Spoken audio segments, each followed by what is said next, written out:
हमें चाहिए कि हम अपनी ज़बान को दुरूद पाक से तर रखें। ऐसा नहीं है कि किसी इज्तिमा में या जलसे में या मिलाद और फातिहा में जाएं तो ही दुरूद पढ़ें या कोई कहे तो दुरूद पढ़ें, नहीं, बल्कि हमा वक्त हुज़ूर अलैहिस्सलातु वस्सलाम का तसव्वुर, ख़याल और याद हो और ज़बान पे दुरूद हो। ये हमारा तरीक़ा होना चाहिए। दुरूद पाक बाबरकत, बाफजीलत और अल्लाह उसके रसूल को राज़ी करने का ज़रिया है। ऐसा नहीं है कि सिर्फ़ आप ही दुरूद पढ़ते हैं, हम ही पढ़ते हैं, बल्कि अपने नबी पर अल्लाह भी दुरूद पढ़ता और भेजता है। दुरूद पढ़ने के आदी होना चाहिए, है ना। जब भी दुरूद की बात आए तो मचल के और झूम के पढ़ना चाहिए, क्योंकि जब हम कलिमात दुरूद निकालते हैं तो फरिश्ते अपने हाथों को फैलाते हैं और पढ़ने वाले के मुंह के सामने रखते हैं। जब दुरूद पढ़ना हो जाता है तो फरिश्ते उन कलिमात को, दुरूदों को लेकर हुजूर की बारगाह में पेश करते हैं। या रसूलल्लाह, आपका चाहने वाला नाम लेवा हिंदुस्तान के फ़ला शहर में, फ़ला मस्जिद के फ़ला कोने में बैठकर ये हदिया पेश किया है। अब याद रखिए और सोचिए, जब हमारे दुरूदों को फरिश्ते अपने हाथों में लेकर हुजूर की बारगाह में पहुँचते होंगे और फरिश्ते पेश करते होंगे तो हुजूर का दिल गद गद हो जाता होगा, बाग बाग हो जाता होगा कि मेरा चाहने वाला गुनहगार ही सही, खताकार ही सही, पर मुझ पर दुरूद पढ़ने वाला तो है, मुझे याद करने वाला तो है। और फिर हुजूर तो वो ज़ात है कि नाम ग्राम बताने की ज़रूरत नहीं, वो सब जानते हैं। तो हुजूर का ख्याल हमारे दिल में और हमारा ख्याल हुजूर के दिल में। जब दुरूद पेश करते होंगे तो हुजूर को तो नाम पता है ना, अता पता सब पता है, तो हुजूर के ख्याल में, हुजूर के दिल में किसका ख्याल आता होगा कि अब्दुल्ला ने सिन्नर फाटा की जामा मस्जिद से मुझ पर दुरूद भेजा है। और हमारा ख्याल अगर हुजूर के दिल में हो जाए तो ये जन्नत की गारंटी और वारंटी है। तो दुरूद पढ़ने में कोताही ना करें, मचल के पढ़ा करें। खा मस्जिद में हो, घर में हो, दुकान में जाने से पहले, दुकान से निकलने से पहले, शटर बंद करने से पहले, लॉक करने से पहले, गाड़ी का किक मारने से पहले, गाड़ी का दरवाज़ा बंद करने से पहले, चाबी डालने से पहले, हम वक्त हुजूर को याद कीजिए। हुजूर के फैज़ से माला माल होते रहिए, क्योंकि वही तो हमारा है ना। यहाँ भी वही काम आने वाले हैं, कब्र में भी वही काम आने वाले हैं और हशर में भी वही काम आने वाले हैं। क्या कब्र में हमारे अब्बा काम आएंगे? दोस्त, रिश्तेदार, पड़ोसी? मैदान महशर में आदम अलैहिस्सलाम जो हमारे अब्बा हैं वो भी कहेंगे इज़हबू इला गैरी, जाओ मेरे पास से जाओ, मैं कुछ नहीं कर सकता। उस मैदान महशर में एक ज़ात होगी जो कहेगी मैं हूँ, मैं हूँ, आओ मेरे पास आओ, मेरे पास आओ, तुम्हारे दफ्तर लेके आओ, नामाए आमाल लेके आओ। और फिर बंदा ऐसे ही हुजूर के पास अपना दफ्तर पेश करेंगे, हुजूर रब की बारगाह में जाएंगे और दफ्तर रब के सामने रखकर सजदे में चले जाएंगे और हुजूर अलैहिस्सलातु वस्सलाम हालत सजदे में रहेंगे। रब तमाशा देख रहा होगा, ये क्या हो रहा है, सर अब भी नहीं उठ रहा है, सर नहीं उठाया जा रहा है। रब कहेगा ऐ मेरे प्यारे, बोल तो सही क्या बात है, कहो तो सही क्या अर्ज है। वो ज़ात है, वो नबी अकरम सल्लल्लाहु अलैहि वसल्लम की ज़ात है। जब वो नमाज मस्जिद अक्सा की तरफ पढ़ रहे थे, दिल में ख्याल आया कि अगर काबा की तरफ नमाज पढ़ने का हुक्म हो जाए तो अच्छी बात है। तो रब ने चाहा ऐ हबीब नमाज भी मुकम्मल ना कीजिए, नमाज पढ़ते पढ़ते मस्जिद अक्सा के बजाय काबे की तरफ रुख कर लीजिए। हुजूर की चाहत का इतना कितना ख्याल है बारगाह इलाही में, जब हमारी बख्शिश का परवाना लेकर बार हमारे दफ्तर नामाए अमाल का लेकर रब की बारगाह में मुस्तफ़ा होंगे, तो क्या रब कहेगा मैं माफ नहीं करूंगा, मैं छोड़ूंगा नहीं, मैं बख्शिश नहीं करूंगा?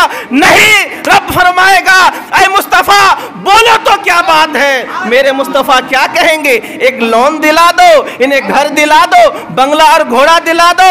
नहीं, मेरे मुस्तफ़ा कहेंगे मेरे गुनहगार उम्मत को बख्श दो। रब फरमाएगा इतनी सी बात है या हबीब अल्लाह, इतनी सी बात है, ऐ मेरे मुस्तफ़ा जाओ मैंने बख्श दिया, माफ कर दिया। मेरे मुस्तफ़ा अलैहिस्सलातु सलाम का ये मकाम व मर्तबा है, वही तो हमें हर जगह काम आने वाले हैं, वही तो हमें हर जगह काम आते हैं। अदीदान गिरामी, तो उस मुस्तफ़ा अलैहिस्सलातु सलाम को हमें हमा वक्त याद करना चाहिए। और मेरे मुस्तफ़ा अलैहिस्सलातु सलाम कब खुश होंगे? जब हम दुरूद पढ़ेंगे, जब हम सलाम पेश करेंगे। दुनियावी निज़ाम है ना, दुनियावी सिस्टम है, किसको किससे ताल्लुक़ है, अगर ये देखना हो तो कब पता चलता है? जब दोनों की मुलाकात हो, बढ़ चढ़ के अस्सलाम वालेकुम, कैसे है, खैरियत से, अल्हम्दुलिल्लाह। पता क्या चला? दोनों का तालमेल अच्छा है। जब हम दुआ सलाम करते हैं, मुसाफा करते हैं, तो पता चलता है कि ये दोनों का तालमेल अच्छा है। अगर इन्हिराफ और रूगर्दानी करते हैं तो पता चलता है दोनों में खटपट है। आए मुसलमानों, समझो मुस्तफ़ा अलैहिस्सलाम से रिश्ता हमारा मजबूत है या नहीं। अगर पता करना है तो अपने नफ्स पर हमें नजर रखनी है। दुरूद पढ़ने में हमारा दिल कितना कोताही बरतता है, दुरूद पढ़ने में, सलाम पढ़ने में दिल कितना मचल जाता है। जब दुरूद और सलाम की बारी आती है, अगर दिल हमारा मचल गया और बेसाख्ता दुरूद के अल्फाज निकल गए, सलाम के अल्फाज निकल गए, इसका मतलब ये हुआ गुंबद खजरा के मक्की से हमारा रिश्ता मजबूत और मुस्तहकम है। तो उसकी यही एक जाहिरी अलामत क्या? कसरत के साथ दुरूद पढ़ना, सलाम पढ़ना। पढ़िए दुरूद पाक। अल्लाहुम्मा सल्ली अला सय्यदना मौलाना मुहम्मद व बारिक व सल्लिम सलातु व सलामन अलैका या रसूल अल्लाह। और मुसलमानों को गुंबद खजरा के मक्की से रिश्ता जोड़ने के लिए बरेली के इमाम ने बरेली की टूटी हुई चटाई पर बैठकर मुस्तफ़ा जान रहमत पे लाखों सलाम का हमें एक अजीम कलाम दिया है। काबे के बद्र दोजा तुम पे करोड़ों दुरूद, ये कलाम हमें इसलिए दिया, गुनगुनाते जाओ, पढ़ते जाओ, अपना रिश्ता मुस्तफ़ा से जुड़ते जाओ। और आला हजरत का तो यही मिशन था ना। आला हजरत को थोड़ी ना वोट लेना था, ना कुर्सी पे बैठना था, ना मंत्री संतरी बनना था। एक ही मकसद था, क्या? कि हर गुनहगार उम्मत को मुस्तफ़ा करीम अलैहिस्सलाम से जोड़ दिया जाए, हर किसी को मदीने का दीवाना बना दिया जाए, हर किसी को मदीने का शैदाई बना दिया जाए। यही तो मेरे आला हजरत का मिशन और यही तो पैगाम है। तो मदीने वाले आका से जुड़ने का, मदीने वाले आका अलैहिस्सलातु सलाम से रिश्ता मजबूत करने का एक ही ज़रिया है, क्या? कसरत के साथ दुरूद। और इसी मिशन के लिए आला हजरत की तालीमात पर अमल करते हुए हर जुमे रात बाद नमाज मगरिब इस मस्जिद में गोशे दुरूद की महफिल होती है। मकसद ये है कि हर किसी को गुंबद खजरा के मक्की से जोड़ दिया जाए, आदत बनाई जाए, पढ़ने पढ़ाने का तरीका बताया जाए और अपनी मुरादों को लेकर अल्लाह की बारगाह में दुआ किया जाए। क्योंकि जब तक बंदा दुरूद नहीं पढ़ता है उसकी दुआ कबूल नहीं होती है। इसी मकसद के तहत अल्हम्दुलिल्लाह मस्जिद इमाम अहमद रज़ा के ज़ेर एहतमाम हर जुमेरात बाद नमाज मगरिब गोशे दुरूद, उसके क्या मकसद है कि लोगों को दुरूद पढ़ने पढ़ाने का जो है तरीका आम किया जाए, गुंबद खजरा के मक्की से रिश्ता जोड़ा जाए और हमारी परेशानियाँ, उलझने, बीमारियाँ, मुसीबतें जो है ये सब दफ़ा होने के लिए, दूर होने के लिए दुआ किया जाए। आप हज़रात से गुजारिश है कि हर जुमेरात बाद नमाज मगरिब गोशे दुरूद की महफिल में ज़रूर शिरकत फरमाएँ और अपने आप को गुंबद खजरा के मक्की से करीब करें और रिश्ता मजबूत और मुस्तहकम करें। एक बार दुरूद पाक पढ़िए। अल्लाहुम्मा सल्ली अला सय्यदना मौलाना मुहम्मद व बारिक व सल्लिम सलातो व सलामन अलैका या रसूल अल्लाह। अब दुरूद शरीफ पढ़ेंगे ना। अब कोई मौलाना कहेगा या कोई बोलेगा तब नहीं, सुबह उठे दुरूद, शाम दुरूद, दुकान खोलने से पहले दुरूद। दुरूद का फैज़ तो देखिए। अब मैं क्या क्या आपको वाक़या बताऊँ, इंशाअल्लाह कभी बताऊँगा, मुझे आज कुछ और कहना है। तो दुरूद शरीफ का आदी बनिए और इंशाअल्लाह कब्र में जब हमें दफनाया जाएगा, नहीं दफनाएंगे, सबको जाना है ना। पहला टेस्ट तो वही है। उस टेस्ट में 3 सवाल होंगे। पहले का जवाब दे दिया तब भी फाइनल नहीं, दूसरे का जवाब दिया तब भी फाइनल नहीं, तीसरे के ऊपर सब कुछ डिपेंड है। अल्लाह एक है, वो तो हम भी कह रहे हैं और जो बेईमान वाले वो भी कह रहे हैं। तो क्या जन्नत दे दिया जाए? नहीं। फिर दूसरा इस्लाम, हम भी मुसलमान और हमारी तरह बहुत सारे लोग हैं वो भी अपने आप को मुसलमान कहते हैं, नहीं कहते। बहुत सारे, कुछ मज़हब वाले भी हैं, कुछ हमारे के अंदर भी है। तब भी रब कहता नहीं, अभी तक फाइनल नहीं हुआ। मन रब्बों का फाइनल नहीं, माँ दीनों का फाइनल नहीं। तीसरा होगा माँ कुन्तु तक़ूल फ़ी हक़्क़ि हाज़र रजुल। दुनिया में इस शख्स के बारे में क्या कहता था, उस शख्स के बारे में नहीं, इस शख्स के बारे में जो प्रेजेंट है, हाजिर है। और वहाँ हाजिर कौन होंगे? हाजिर कौन होंगे? नहीं समझे? समझ गए? वह हाजिर कौन होंगे? मेरे आका अलैहिस्सलातु वस्सलाम होंगे। अब वही शख्स कहेगा हुआ मुहम्मदुर रसूलुल्लाह, जो हुजूर से मोहब्बत करते थे, दुरूद पढ़ते थे, तो बेसाख्ता पुकार उठेगा हुआ मुहम्मदुर रसूलुल्लाह सल्लल्लाहु अलैहि वसल्लम, अस्सलातु वस्सलामु अलैका या रसूल अल्लाह। रब गैब से आवाज देगा, रब गैब से आवाज देगा, ऐ मुनकर नकीर क्या कर रहे हो? पास हो गए हैं, जन्नत की बशारत है, जन्नती लिबास पहना दो, जन्नती खुराक जारी कर दो और कब्र को इतनी वसअत करो, इतना कुशादा करो कि जहाँ तक नज़र जाए उसे जो है कब्र ही कब्र नज़र आए, वसअत ही वसअत नज़र आए। और फिर जन्नत की खिड़कियाँ हमारे लिए खोल दी जाएगी। तो कब्र में भी अगर कामयाब होना है तो हुजूर की पहचान पर, रब की पहचान पर जन्नत नहीं मिलेगी, हुजूर की पहचान पर जन्नत मिलेगी। अगर रब की पहचान पर जन्नत मिलनी थी तो फिर तो पहले सवाल के जवाब में कामयाब। मन रब्बों का, तेरा रब कौन है? रब्बी अल्लाह, मेरा रब अल्लाह है। रब फरमाता मेरी पहचान पर जन्नत नहीं, मेरे मुस्तफ़ा को पहचानोगे तो जन्नत मिलेगी, मेरे मुस्तफ़ा को मानोगे तो जन्नत मिलेगी, मेरे मुस्तफ़ा को जानोगे तो जन्नत मिलेगी। ऐ जन्नत के ख्वाहिशगार और जन्नत चाहने वालों, अगर जन्नत में जाना है तो मुस्तफ़ा को पहचानना और जानना है, दुरूद पढ़ना है।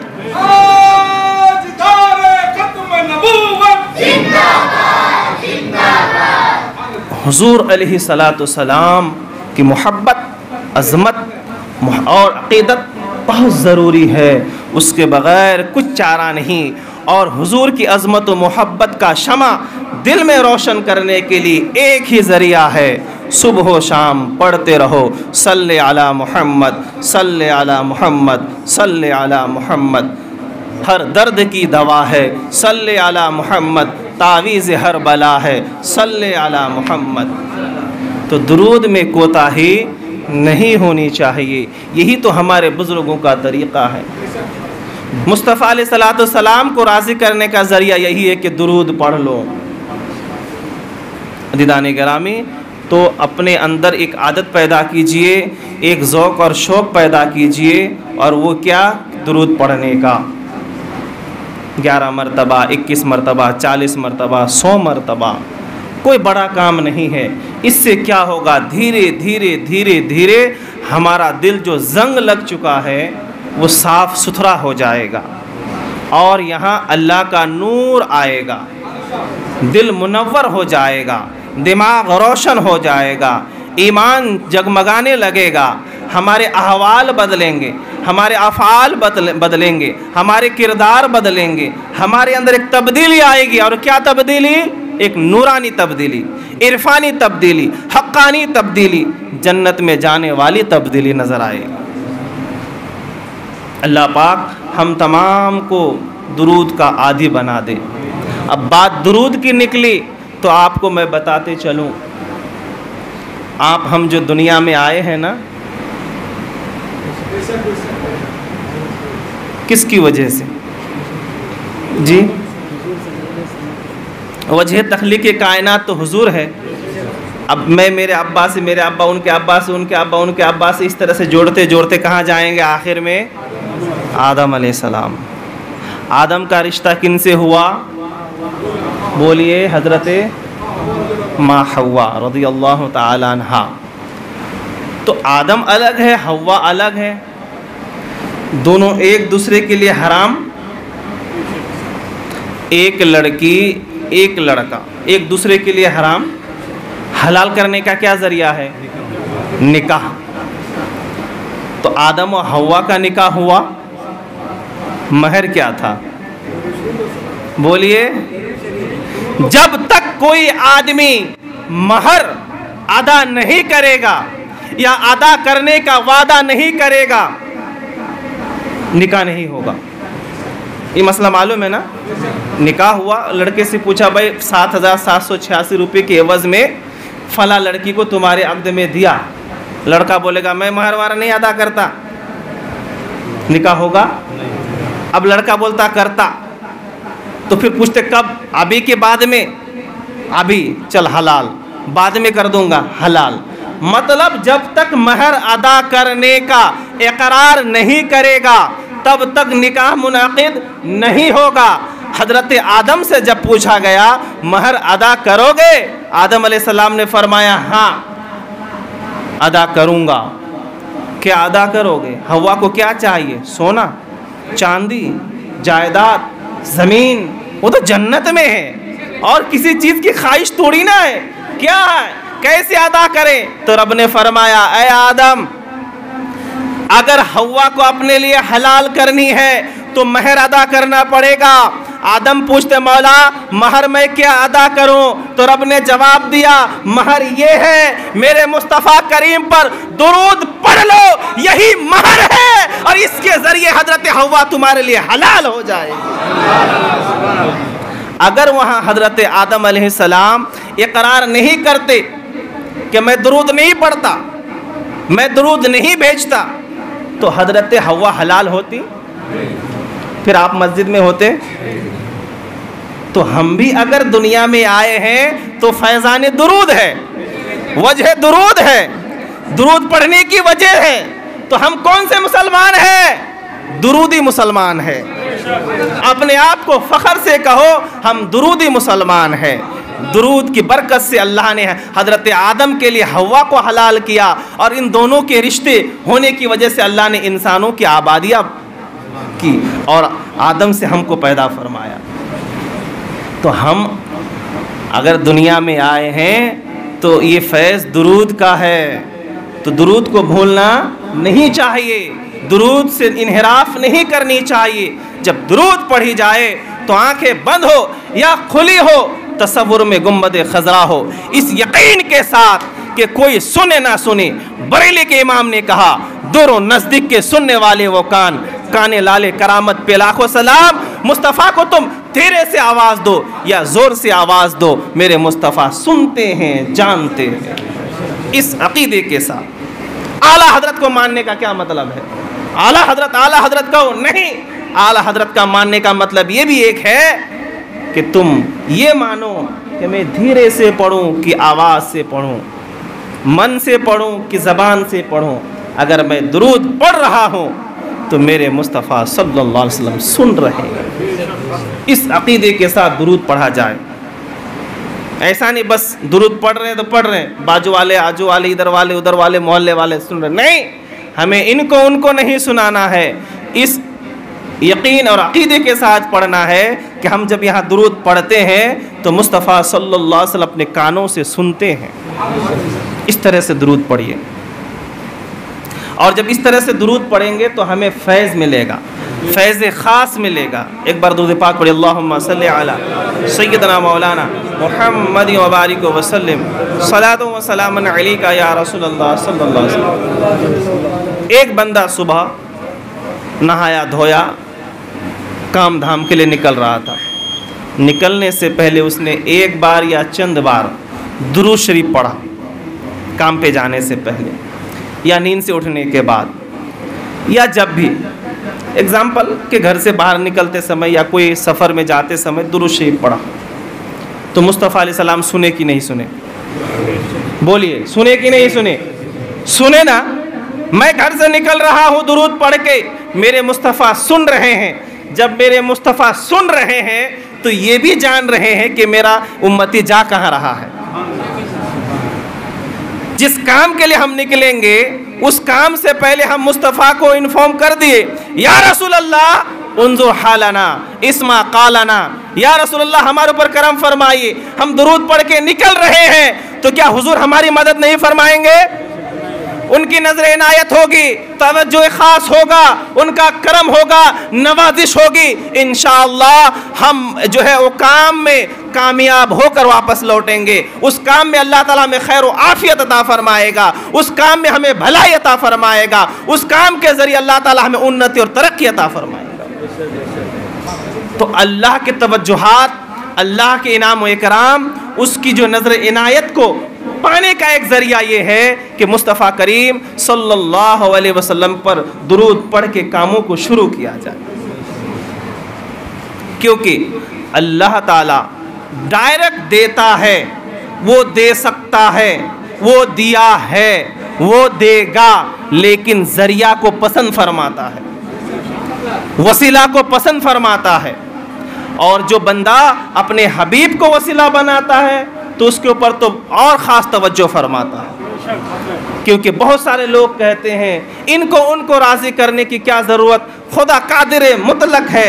तो हम कहते हैं अल्लाह तो बग़ैर माँ बाप के आदम को पैदा फरमाया था, बग़ैर माँ के हज़रत हव्वा को पैदा फरमाया, बग़ैर बाप के हज़रत ईसा को पैदा फरमाया, लेकिन फिर औलाद की तरक्की के लिए, औलादे पैदा करने के लिए ये निकाह शादी ब्याह का इंतज़ाम क्यों? इसलिए कि अल्लाह चाहता है हर चीज़ का एक सिस्टम हो, एक ज़रिया, एक वसीला हो। अज़ीज़ान गिरामी, बस ये याद रखिए कि दुरूद का हमें आदी बनना है, दुरूद पढ़ पढ़ के मुस्तफ़ा को राज़ी करना है, दुरूद पढ़ पढ़ के अल्लाह के इनाम व इकराम हासिल करनी है, अल्लाह को राज़ी करना है। इंशाअल्लाह हमें दुनिया में भी कामयाबी मिलेगी, कब्र में भी मिलेगी और आखिरत में भी उसका फैज़ मिलेगा।